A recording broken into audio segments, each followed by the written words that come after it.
여호수아 14장에서는 갈렙의 사건이 나오고 있습니다. 지금 갈렙은 나이가 85세가 되었습니다. 그런데 이스라엘 백성들이 여호수아를 따라서 요단강 건너 가나안 땅에 들어왔고 그 땅을 정복하고 차지하게 되었습니다. 이제 여호수아가 12지파에게 각각 땅을 분배하게 되는데 여기에 갈렙이 여호수아 앞에 나와서 한 가지 요청을 합니다. 45년 전에 내가 그때 여호와를 온전히 좇았으니 이 산지를 나에게 주시옵소서. 그때 하나님께서 약속하신 대로 그 산지를 자기에게 달라고 이렇게 요청을 하는 것입니다. 그 산지가 어디냐 하면은 헤브론입니다.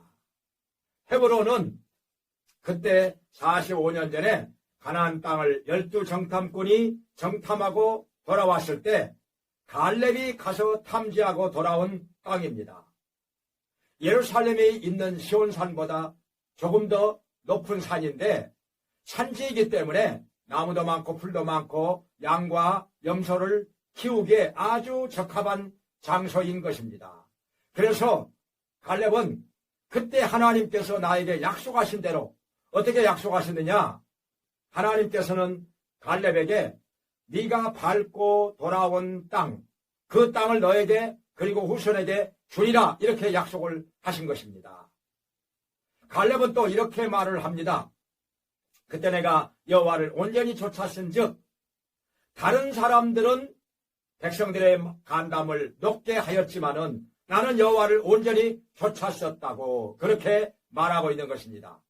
그러니까 그 사건이 민수기 13장 14장으로 거슬러 올라가면은 12명의 정탐꾼이 가나안 땅을 탐지하고 돌아와서 모세에게 보고를 하는데 10명은 부정적인 보고를 합니다.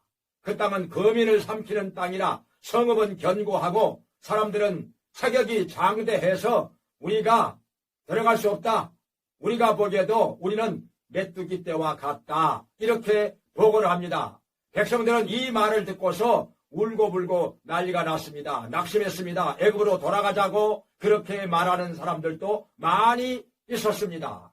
모세는 아주 마음이 상하였고 하나님께서도 이에 대하여 진노하셨던 것입니다. 그때 여호수아와 갈렙은 그렇게 말을 합니다.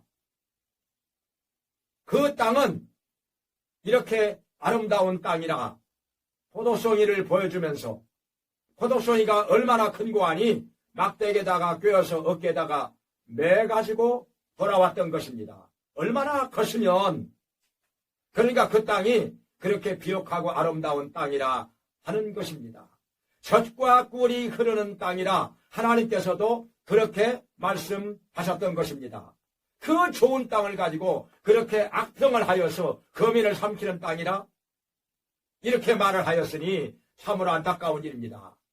그런데 성읍은 견고하고 사람들은 체격이 장대하다.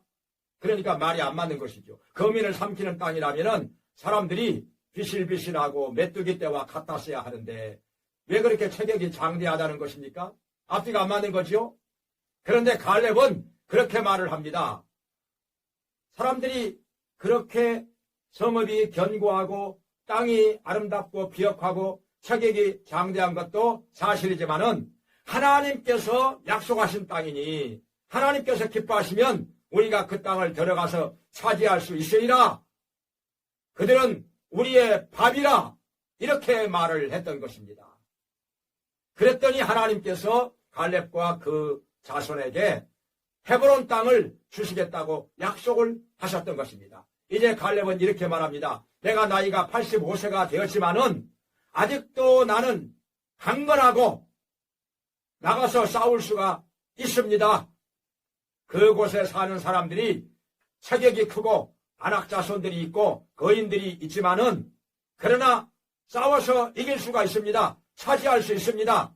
나에게 맡겨주십시오. 이렇게 해서 하나님께서는 갈렙과 그 후손에게 그 아름다운 땅 헤브론을 맡겨주셨던 것입니다. 이것이 긍정의 믿음입니다. 우리가 하나님의 약속의 말씀을 믿고 믿음으로 나아갈 때 하나님께서는 함께 하셔서 그 약속이 이루어지게 하시고 복을 주시는 것입니다.